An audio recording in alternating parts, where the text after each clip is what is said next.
La mort est un état dont on ne revient pas. C'est du moins ce que la médecine nous a toujours dit. Pourtant, il arrive qu'on assiste à l'impossible. Des gens reviennent à la vie et racontent ce qu'ils ont vu. C'est toujours pas trop. L'histoire de ces personnes est troublante. Les faits rapportés bouleversent toutes nos croyances et sont étonnamment semblables d'une personne à l'autre. On appelle ce retour de l'au-delà une expérience de mort imminente.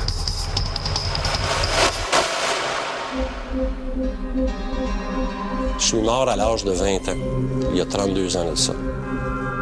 Et la mort a changé ma vie. Lorsque je me suis retrouvé devant ces 12 êtres de lumière-là, c'était pas des gens de la famille, c'était pas des personnes que je connais. Il y avait comme une certaine familiarité ou une reconnaissance.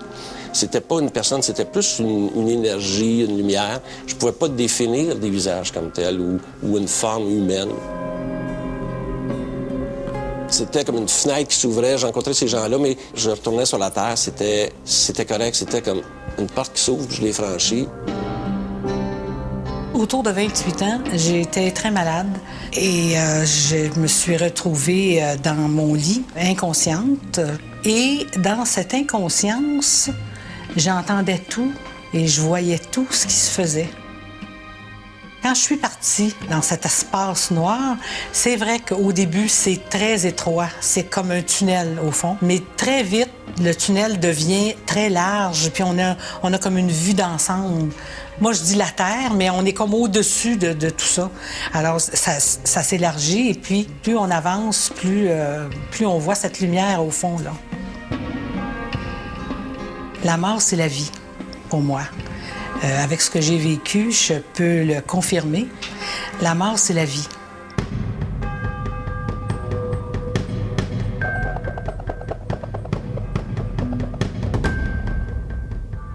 Au 19e siècle, la mort d'une personne était déterminée par l'absence de respiration et par l'arrêt des pulsations cardiaques. Aujourd'hui, le décès d'une personne est constaté par des mesures beaucoup plus précises, entre autres, la lecture d'un électroencéphalogramme.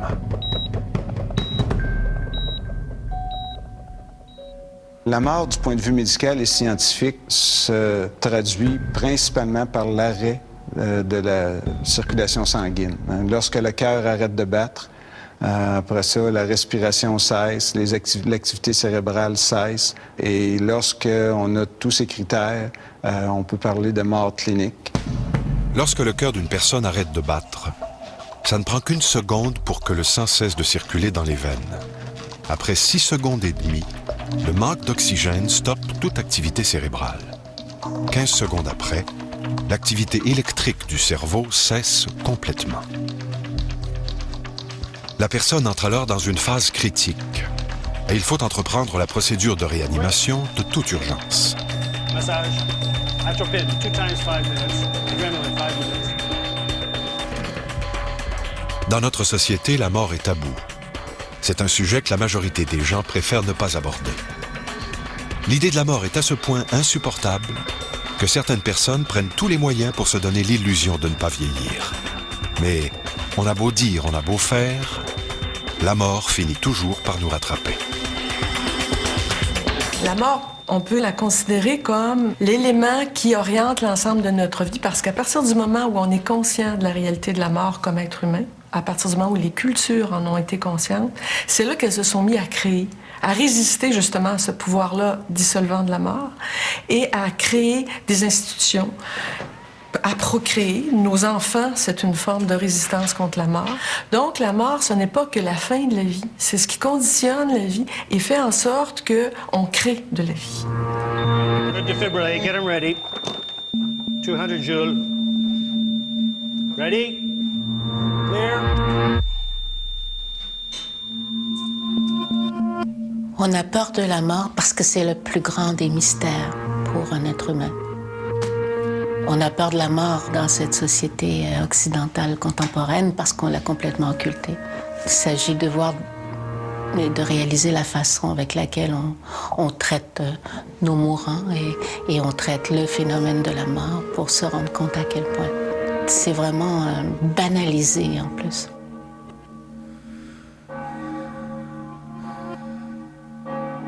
Dans la vie après la mort, je ne sais pas ce qu'il y a après. Je ne peux pas dire non plus que s'il n'y avait rien, j'en serais découragée. Je crois que certaines personnes en sont d'abord persuadées qu'il y a quelque chose après cette vie. Les gens, non seulement en ont le besoin, mais en ont la certitude pour certaines personnes. Pour d'autres, la vie fut à ce point nourrissante que s'il n'y avait rien, ce n'est pas grave. Donc, l'anxiété du mourant ne serait pas forcément basée sur l'absence de croyance, mais beaucoup plus sur la satisfaction de sa vie. En 1975, Raymond Moody, médecin et docteur en philosophie, écrit un livre qui fait beaucoup de bruit, La vie après la vie.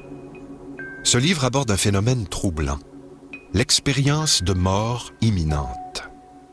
Le docteur Moody relate l'expérience vécue par de nombreuses personnes qui affirment être revenues de la mort. Lorsque le docteur Moody a publié La vie après la vie en 1973, il y a eu une forte réaction de la part des fondamentalistes là-bas, tout le mouvement religieux, parce qu'on touchait à un domaine qui leur appartenait.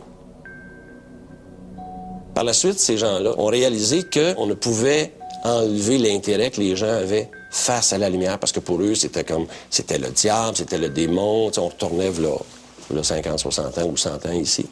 Tout à coup, il y avait un intérêt pour les gens.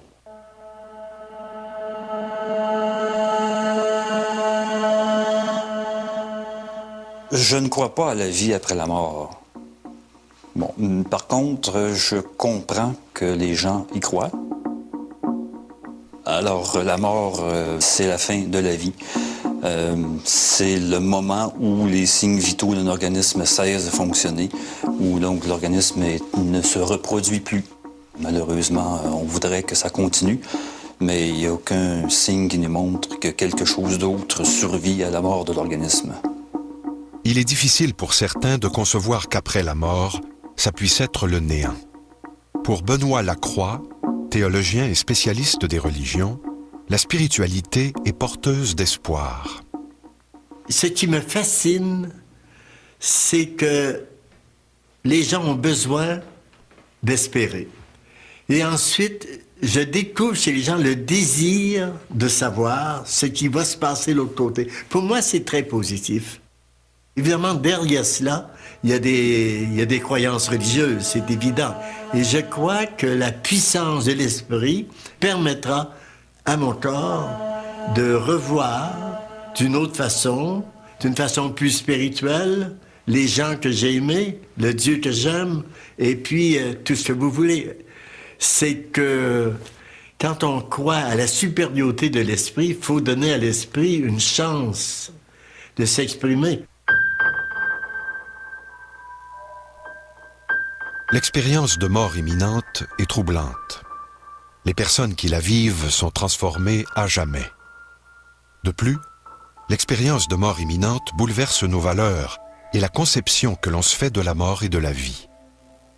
Comment vit-on la mort d'un être cher? Les gens espèrent que ce n'est pas fini. Je crois que les gens expriment dans leur désir de revoir, de parler l'autre, de lui parler, de le retrouver. Ils expriment quelque chose de fondamental dans l'être humain. Nous sommes faits pour l'invisible, pour l'au-delà. L'esprit, c'est l'au-delà de ce que je peux saisir avec mes mains, avec mes gestes. L'esprit, c'est quelque chose qui existe, parce que s'il n'y avait pas d'esprit, on ne pourra pas se rencontrer. J'ai le pouvoir de penser, j'ai le pouvoir de vouloir, j'ai le pouvoir d'imaginer, j'ai le pouvoir de la mémoire. Et chaque personne est là, on est d'une richesse absolue. Vous savez, l'être humain, il est doté d'un potentiel extraordinaire, c'est-à-dire d'imaginer, de fantasmer, de se rappeler, de dessiner à l'intérieur du cerveau à partir des images réelles qu'on a vécues. Alors des fois, la mort, même si elle arrache le physique de l'être aimé, elle ne peut pas tuer ni le souvenir, ni la représentation, et ni l'amour qui continue de se manifester autrement par la suite. Keep the adrenaline coming. Ce qui s'est passé, c'est qu'en novembre 1973, suite à une hospitalisation, j'ai vécu une expérience de mort imminente. L'histoire vécue par Gilles Bédard ressemble à celle vécue par les nombreuses autres personnes qui sont revenues d'une expérience de mort imminente. Pas d'enfer, pas de paradis et surtout, pas de néant. Très tôt après l'hospitalisation, au bout de 3 semaines, j'avais perdu beaucoup de poids, donc je suis passé de 120 livres à 60 livres. Après ça, j'ai tombé dans le coma, donc pour à peu près un mois et demi. Et à ce moment-là, par la gravité de la maladie que j'avais, à ce moment-là, ils ont dit à mes parents que j'avais une chance sur 1000 de sortir vivant de cette expérience-là. C'était en 85. Je suis partie avec mon mari de l'époque et mes 2 enfants qui étaient jeunes en Italie. Quand je suis revenue, quelques jours plus tard, j'ai commencé à être étrangement malade avec des fièvres. Et au bout de 3 ou 4 jours, on m'a rentrée d'urgence à l'hôpital. Et le 24 juillet, justement, j'ai fait une expérience de mort imminente. Je suis partie, je suis revenue. J'ai dû être hospitalisée pour des pierres au foie. Alors, ils ont enlevé la vésicule biliaire. Et c'est là, à l'opération, qu'il y a eu des complications. Dans cette inconscience, j'entendais tout et je voyais tout ce qui se faisait. Et puis, tout à coup, je ne sais pas combien de temps après mon opération, je ne sais pas combien de temps ça a duré non plus. Ce que je vais vous partager, c'est quelque chose de très intime que j'ai gardé pour moi au moins pendant une trentaine d'années. 2 times 5 minutes. Adrenaline. Alors, ce qui s'est passé, c'est que rapidement, je me suis retrouvée hors de mon corps, du côté gauche de la pièce, dans la chambre où j'étais. Et je regardais tout le monde qui était autour de moi. J'avais pas de peine. J'étais vraiment dégagée de ça. Ça me faisait absolument rien. J'avais aucun sentiment qui était dans mon esprit. Okay, let's do it again. Everybody clear. Donc, au cours de la nuit, le médecin est venu pour m'ausculter. On m'a retourné sur le dos. Et puis, on avait dit à mes parents que c'était une question de secondes. Donc, lorsqu'on m'a basculé sur le dos, tout à coup, j'ai senti toute l'énergie se diriger vers mon plexus solaire. Puis, je me souviens d'avoir regardé au plafond la grosse lumière qui était allumée. Et tout à coup, c'est comme si les murs ont disparu. Et je me suis retrouvé tout à coup sorti de mon corps, dans le coin arrière de la chambre. Et je me voyais, moi, dans le lit. J'ai observé la scène. Et j'étais comme dans le coin supérieur, en arrière de moi. Et l'effet que ça me donne, c'est d'être gros comme un grain de sable, mais d'une puissance extrême. On sent vraiment cette espèce de grande énergie.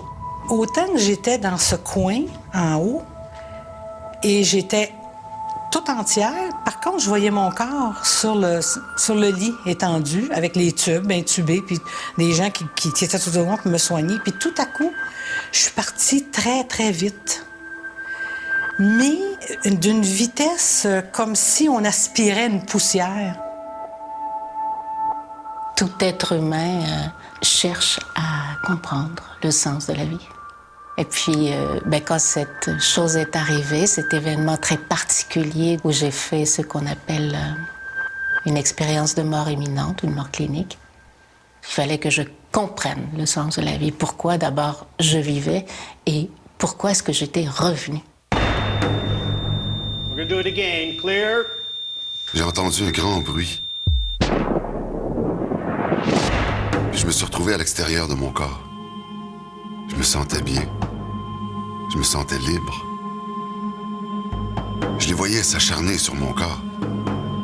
J'avais envie de leur dire d'arrêter. Mettre fin aux manœuvres de réanimation est une décision difficile à prendre pour un médecin. D'autant plus qu'aujourd'hui, les nombreux cas d'expérience de mort imminente répertoriés sèment un doute dans la tête de ceux qui travaillent auprès des malades. No, stop.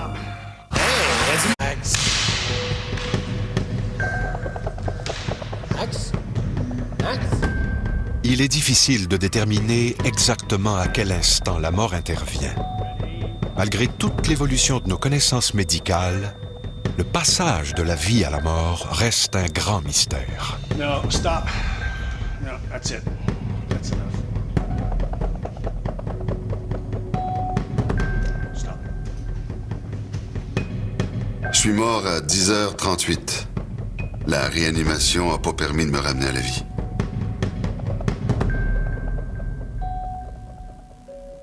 Selon la croyance populaire,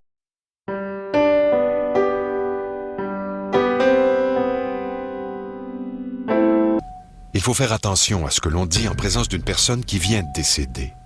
Car certains pensent que cette personne peut entendre, et ce, malgré le fait qu'elle soit morte. J'ai déjà eu des témoignages de gens qui disaient avoir eu des expériences hors corps, sous anesthésie, etc.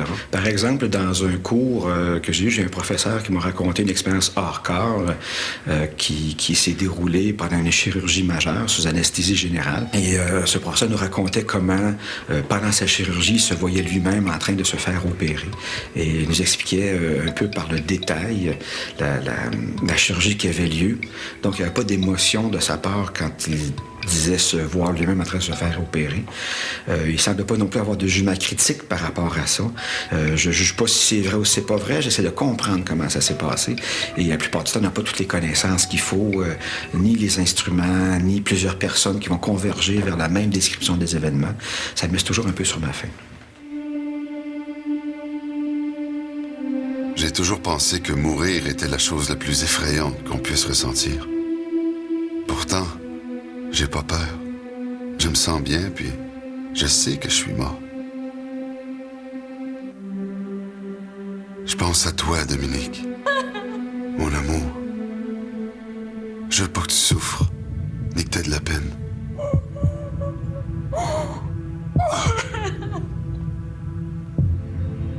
Les expériences hors corps peuvent être produites, à mon avis, par un ensemble de conditions, comme la privation de sommeil, un stress important, la prise de drogue ou la dose importante de médicaments ou même d'alimentation. Et la combinaison d'une ou de plusieurs de ces conditions-là peut faire en sorte qu'une personne peut être plus portée à interpréter un événement qui vient de se produire d'une façon qui n'est pas convergente avec ce que la science connaît. C'est complexe, mais il y a actuellement d'énormes progrès faits par des gens assez sérieux, pas des gens farfelus, mais des gens qui travaillent en physique, en neurochimie notamment. On n'est pas en voie de dire l'esprit se loge dans le cerveau. On n'est pas sûr du tout que l'esprit ne se logerait que dans le cerveau, et c'est là où on en est actuellement. Les expériences hors corps ne sont pas rapportées seulement dans des cas de mort imminente, mais peuvent être rapportées dans d'autres cas comme des chirurgies générales, au réveil d'une nuit de sommeil, suite à la prise de médicaments. Donc, il y a plusieurs conditions au cours desquelles les gens vont rapporter d'avoir une expérience hors corps. Ce qui nous montre qu'il peut être très difficile de pouvoir contrôler tous ces événements-là pour mieux comprendre de ce dont il s'agit. Les états seconds, peu importe par quel procédé ils sont créés, que ce soit par le rituel religieux, la privation sensorielle ou la surstimulation sensorielle, viennent rendre plausible l'existence d'un autre monde. On sait par exemple que l'état mystique est provoqué par une certaine inhibition de zones dans le lobe temporal. Alors si on inhibe cette zone-là, on se perçoit comme étant en fusion avec l'ensemble de ce qui nous entoure, c'est l'expérience mystique. Il y a une opposition évidente entre science et religion. Il y a comme un fossé qui s'est creusé. Et là, les scientifiques se sont dit, bon, ben, on va laisser les questions de théologie, les questions par rapport à la foi, etc., aux religieux. Puis nous, on va s'occuper d'essayer de mieux comprendre le monde, ce qu'on appelait le monde matériel, le monde physique. L'esprit humain est un abîme de mystères. La séparation du corps et de l'esprit vécue lors d'une expérience de mort imminente n'est pas sans rappeler une autre expérience très controversée, celle du voyage astral. Quand on vit une expérience de mort imminente, il y a une sortie hors du corps et il y a une réintégration du corps. C'est quelque chose qui fascine tellement que beaucoup de nos contemporains vont tenter de le provoquer. De le provoquer, par exemple, en prenant du LSD. Alors que cet état-là de sortie du corps se vit depuis des millénaires par les gens, particulièrement dans les religions orientales, qui font une méditation qui est tellement profonde qui les met dans une espèce d'état entre l'éveil et l'endormissement et où ils parviennent à sortir des sensations corporelles. Il y a des individus qui vivent, qui rapportent des expériences spirituelles extrêmement intenses qui vont changer tout le cours de leur vie par la suite. Mais la plupart de mes collègues sont des matérialistes, réductionnistes. Le dogme central dans les neurosciences, c'est que le cerveau sécrète la pensée, les phénomènes psychologiques. Donc, pour ces gens-là, évidemment, si le cerveau ne fonctionne plus, il est impossible pour eux de concevoir qu'un individu en état de mort clinique puisse vivre une expérience spirituelle intense. Daniel Meuroy-Givaudan, auteur de nombreux livres traitant de la vie après la mort, a vécu une expérience spirituelle intense qui a marqué toute sa vie. J'étais étudiant à l'époque dans le nord de la France et un soir en rentrant de mes études, je me suis tout simplement allongé sur mon lit et je suis entré au bout de quelques minutes dans un état de relaxation intense. J'étais simplement extrêmement détendu au point où à un moment donné je n'ai plus senti vraiment mon corps physique. Et lorsque je me suis trouvé dans cet état-là, au bout de quelques secondes, j'ai senti ma conscience qui était expulsée en dehors de mon corps. C'est-à-dire qu'en une fraction de seconde, hop, je me suis vu de l'extérieur. J'ai vu mon corps allongé sur mon lit dans une position que j'appellerais semi-cadavérique. J'aurais pu évidemment paniquer parce que la première réaction que j'ai eue, c'est de me dire, eh bien, ça y est, je suis mort. Mais l'idée même que je pouvais être mort, j'ai trouvé ça d'une beauté absolument extraordinaire. Je me dis, si c'est ça la mort, alors c'est merveilleux, on continue. Et j'ai réintégré mon corps au bout de... C'est difficile à dire, hein, peut-être 3 minutes comme un quart d'heure, j'en sais rien, parce que dans cet état-là, il y a une telle distorsion du temps que je suis incapable de dire vraiment combien de temps ça a duré. C'est certain que c'est le phénomène qui a initialisé toute ma démarche, et je dirais maintenant qui a initialisé toute ma vie, tout le sens de ma vie. Il n'y avait pratiquement rien d'écrit sur le sujet. Alors j'ai commencé à fouiller dans les bibliothèques, les librairies, etc. pour trouver des livres. Et j'ai mis à peu près 6 mois à trouver un vieux livre en bibliothèque universitaire qui évoquait le phénomène que j'avais connu. Il appelait ça sortie astrale, projection astrale. Là, j'ai voulu absolument reprovoquer l'expérience. Et pour moi, il fallait que je me remette dans un état de très très grande détente. Et ce qui s'est passé après un autre 6 mois de tentative. La médecine évolue constamment. Il est possible aujourd'hui d'effectuer des opérations chirurgicales au cerveau en abaissant la température du corps, en drainant le cerveau de son sang et en provoquant l'arrêt des fonctions vitales. Le cas de Pam Reynolds est vraiment fascinant pour la compréhension des rapports entre esprit, cerveau et conscience. Elle souffrait de ce qu'on appelle un anévrisme à la base du tronc cérébral. Et elle a entendu parler d'un neurochirurgien, Dr. Robert Spetzler, à l'Institut Barrow de neurochirurgie à Phoenix, en Arizona. Dr. Spetzler avait, à l'époque, déjà développé une procédure pour être capable d'opérer ce genre de problématique-là. Et ce qu'il faisait à l'époque, c'est qu'il abaisse la température donc, de l'individu, la température corporelle, il stoppe complètement le rythme cardiaque et là, on draine tout le sang du cerveau. Et finalement, on plonge l'individu en état de mort clinique. Ce qui est fascinant dans ce cas-là, c'est que cette dame-là, alors qu'elle était dans un état de mort clinique et que son cerveau ne fonctionnait plus du tout, il n'y avait plus aucune activité cérébrale, elle a rapporté par la suite, parce que l'intervention a réussi, elle a rapporté d'abord à se sentir être décorporée, donc quitter son corps. Le cas de Pam Reynolds est troublant. Cette femme était morte. Elle ne respirait plus, le cœur ne battait plus, l'électroencéphalogramme affichait un tracé plat, ce qui signifie une absence totale d'activité cérébrale. Cette mort a duré 60 minutes.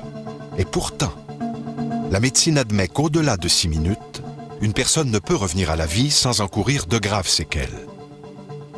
Dans un autre contexte, Pam Reynolds aurait été déclarée morte et un médecin aurait probablement signé l'acte de décès. Elle a pu décrire des instruments chirurgicaux qui étaient utilisés. Et des instruments chirurgicaux extrêmement précis qu'elle n'avait jamais pu voir auparavant. D'ailleurs, quand elle était entrée dans la salle d'opération, elle était déjà anesthésiée, donc elle dormait. Elle a aussi pu rapporter avoir perçu des dialogues entre le neurochirurgien, cardiologue, infirmière qui se trouvaient dans la salle d'opération. Comment on sait ça? Ben, parce que il y a un livre de bord qui était tenu lors de l'intervention chirurgicale. Donc, on sait qu'est-ce qui s'est passé, par exemple, à la 10e minute, à la 20e minute de l'intervention, etc. Par la suite, après avoir exploré l'environnement de la salle d'opération, elle s'est sentie voyager le long d'un tunnel, donc aspirée dans le tunnel. Et puis, de l'autre côté du tunnel, elle a rencontré des parents, des amis décédés. Donc, la lumière qu'elle voyait, elle a perçu que c'était comme la respiration de Dieu, finalement, la source de tout ce qui existe dans l'univers. Et ça a transformé sa vie complètement. Le médecin annonce ma mort, mais je me sens tellement bien que j'ai des doutes. Est-ce que je suis réellement mort? Les cas de personnes qui reviennent à la vie suite à une mort clinique sont de plus en plus nombreux. Et ils posent des questions fondamentales au corps médical.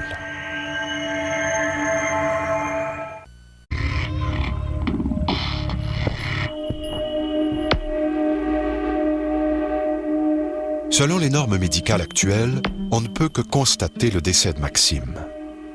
Ses fonctions vitales ont cessé de fonctionner à 10h38 et les manœuvres de réanimation n'ont pas permis de le ramener à la vie.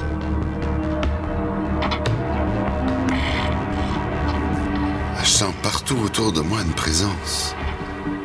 Je ne sais pas de qui il s'agit. Peut-être que c'est un ange. Mon ange gardien.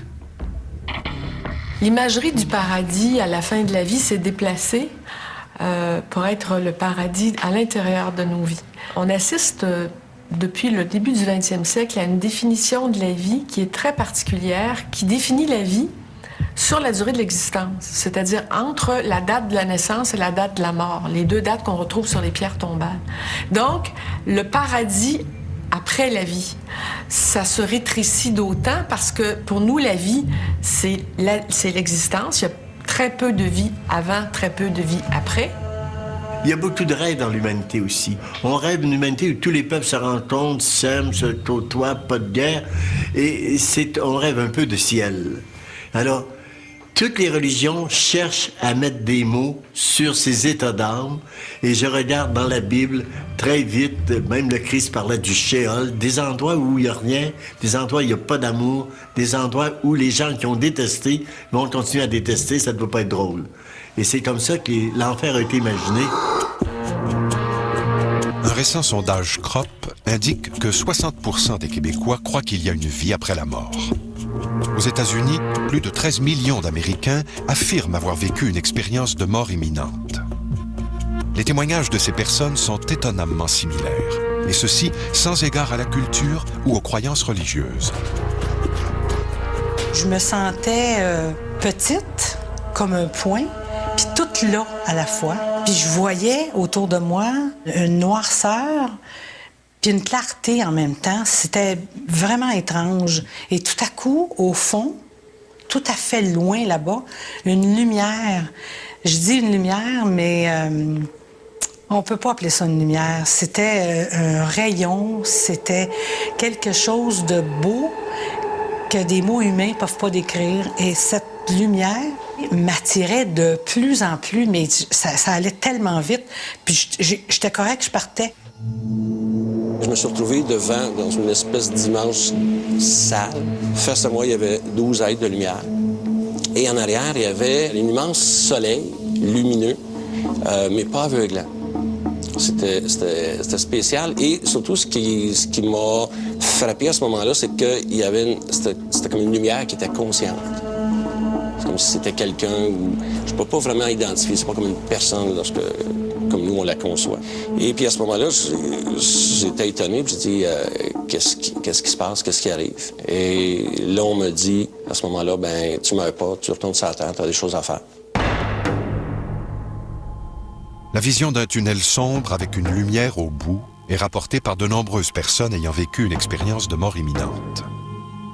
Plusieurs hypothèses ont été avancées afin d'expliquer cette vision. Pour Carl Sagan, un scientifique américain, le tunnel serait en fait la reviviscence de la naissance. Car effectivement, le nouveau-né traverse ce qui s'apparente à un tunnel. Et au bout, il y a la lumière et des gens pour l'accueillir. Ce que j'ai entendu de l'autre côté, au départ, il y avait ce silence-là, il y avait cette résonance-là vibrante. C'était pas comme les musiques qu'on peut entendre de palmarès qui sont très, très mélodieuses. C'était beaucoup plus une impression, un feeling, peut-être proche de ce qu'on connaît un peu avec les chants harmoniques tibétains. Mais c'était plus organique que ça. Toujours étant en paix, toujours étant sereine, me posant pas de questions, qu'est-ce que je fais là? J'avançais très rapidement. Et puis je voyais en même temps toute la terre. Je voyais l'étendue comme si j'avais été dans le firmament. Et puis j'avançais très, très vite. Une grande majorité de personnes ayant vécu une expérience de mort imminente s'en trouvent transformées. Ces personnes ne voient plus ni la mort, ni la vie de la même façon. Une autre faction des gens qui ont vécu ces expériences de mort imminente est beaucoup moins documentée.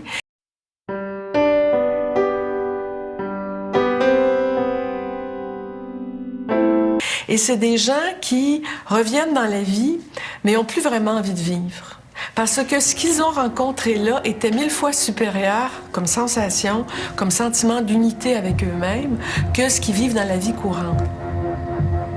Lorsque vous avez vécu une expérience de mort imminente, vous êtes guéri, vous êtes tout à fait transformé, c'est instantané comme ça. C'est trop beau. C'est comme la réalité, c'est différent. On retrouve aussi souvent chez les gens qui ont vécu cette expérience-là le désir de mourir. De l'extérieur, ça paraît totalement « wow », tout le monde est chanceux de faire une NDE. Mais de l'intérieur, ça peut s'avérer parfois, pour certains, comme un cadeau empoisonné, si vous voulez. La majorité des gens vont dire qu'ils ont vécu ce qu'ils ont vécu, la sensation qu'ils ont vécue. Et la dominante, c'est qu'ils se retrouvent en ayant beaucoup moins peur de la mort. Mais avons-nous vraiment le choix? Est-il possible que ces personnes déclarées mortes aient décidé de leur plein gré de revenir à la vie? Est-ce une illusion? Je pensais jamais que j'aurais à choisir entre la vie et la mort. Et que ce serait si difficile.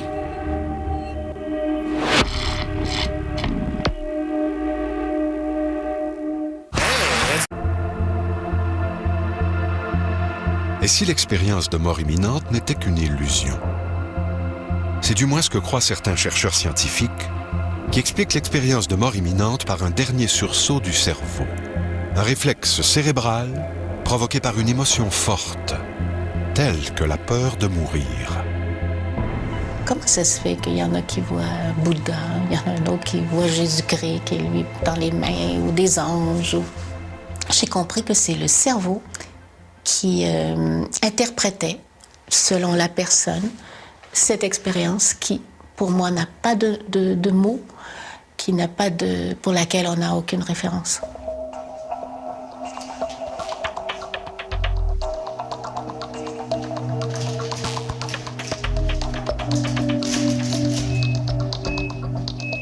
Et soudain, sans explication, sans que l'on puisse expliquer ni pourquoi ni comment, Maxime revient à la vie.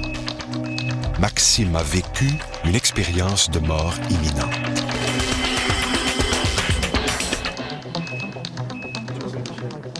Le docteur Mario Beauregard, chercheur agrégé à l'Université de Montréal, mène d'importantes recherches qui visent à mieux comprendre le fonctionnement du cerveau.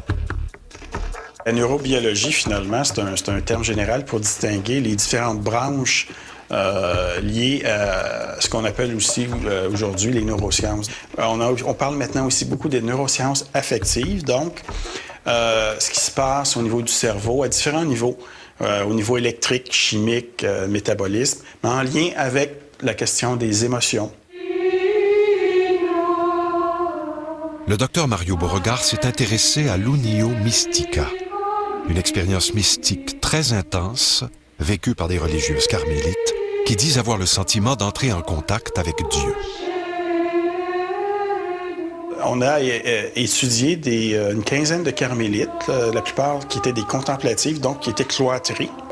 Et ce qu'on voulait voir, c'est qu'est-ce qui se passe dans le cerveau de ces carmélites-là lorsqu'ils vivent un état mystique. Donc, l'état mystique, au sens chrétien, là, pour les carmélites, c'est un état ou une impression d'être en état d'union, de communion avec Dieu, selon leur terminologie, au sens vraiment chrétien là, du terme. La recherche de Mario Beauregard a permis d'identifier quelle partie du cerveau est impliquée au moment de l'unio mystica. De plus, le docteur Beauregard a remarqué que les carmélites avaient une facilité à se mettre dans un état de félicité.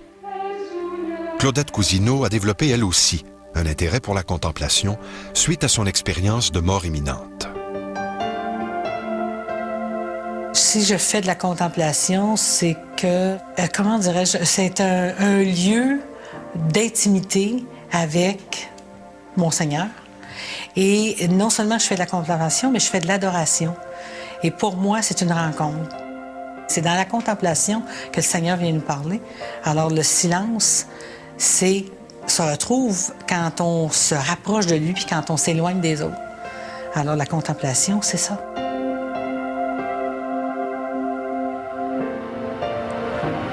Le casque d'électrodes que je t'ai mis contient le nombre d'électrodes optimales pour tracer la source de l'activité électrique. Voyez-vous, à chaque fois que vous clignez les yeux, ça fait un gros dip. OK. Et voilà, ça, c'est cligner des yeux. Donc voilà, là, Céline, on va se déplacer vers la... Le docteur Beauregard entreprend une nouvelle recherche, cette fois auprès des personnes qui ont vécu une expérience de mort imminente. Il sollicite la collaboration de Gilles Bédard, fondateur de la section québécoise de Lions, The International Association of Near-Death Studies. La rencontre avec le docteur Beauregard s'est produite en mars 2004. Il terminait la recherche qu'il faisait sur le projet avec les carmélites et il se préparait à entreprendre une recherche identique avec les expériences de mort imminente. On est en train de réaliser un projet de recherche qui vise à comprendre qu'est-ce qui se passe dans le cerveau de personnes qui ont vécu une expérience de mort imminente. Donc, ce qu'on fait présentement, c'est d'aller regarder dans le cerveau avec une technique qui s'appelle l'imagerie par résonance magnétique fonctionnelle.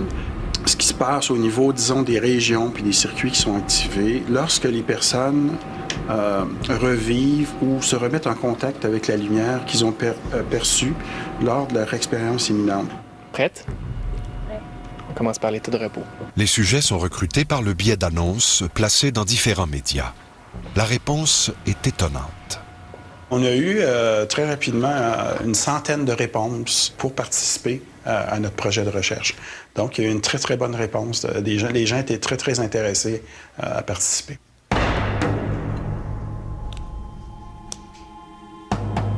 Le retour à la vie est un moment intense de l'expérience de mort imminente. La réintégration du corps physique par le corps éthéré est ressentie telle une secousse. Le corps apparaît soudainement trop petit, exigu.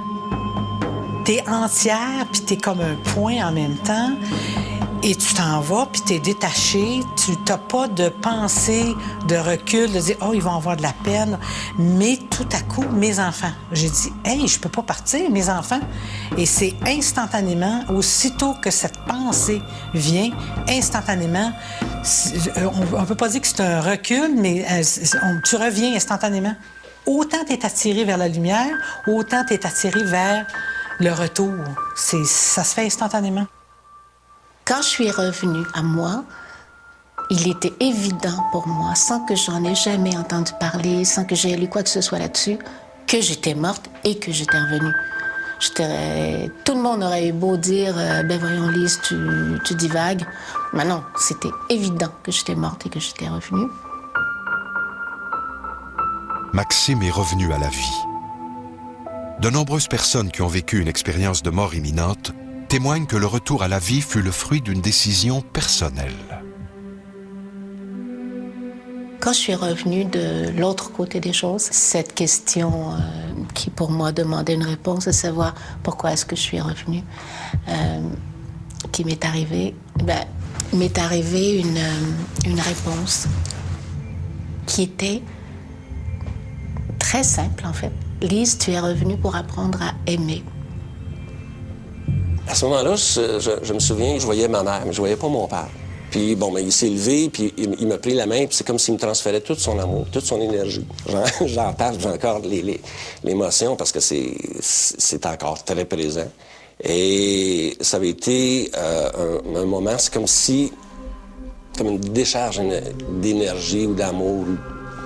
Et à ce moment-là, je me suis rendormi. Puis quelques heures plus tard, peut-être vers les environs de 7 heures, je me suis réveillé, puis c'était comme si c'était rien passé.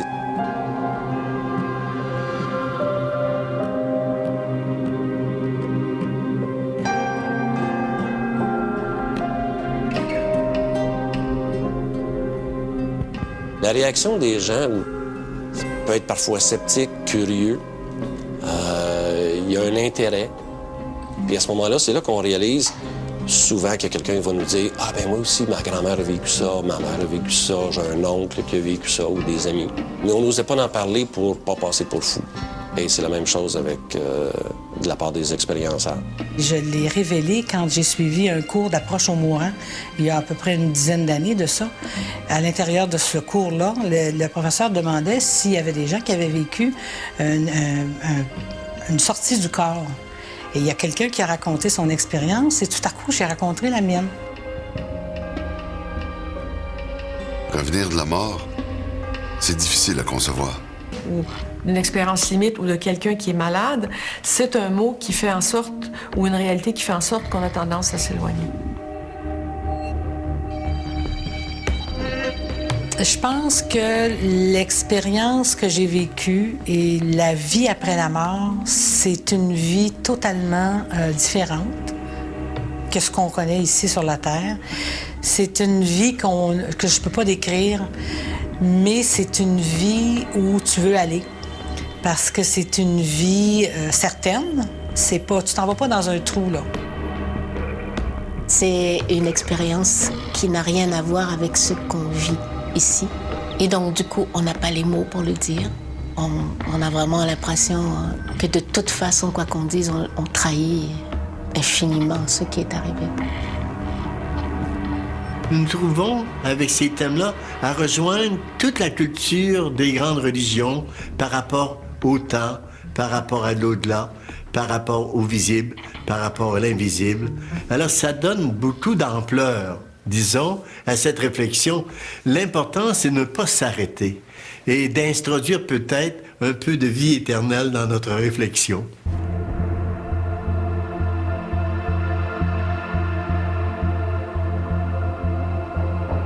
L'expérience de mort imminente n'apporte que peu de lumière sur le mystère de la mort. Mais peut-être nous fait-elle réaliser que notre destin à tous, c'est de mourir et de laisser la place à d'autres qui, comme nous, chercheront la réponse à la grande question que tous se posent depuis que l'homme est homme.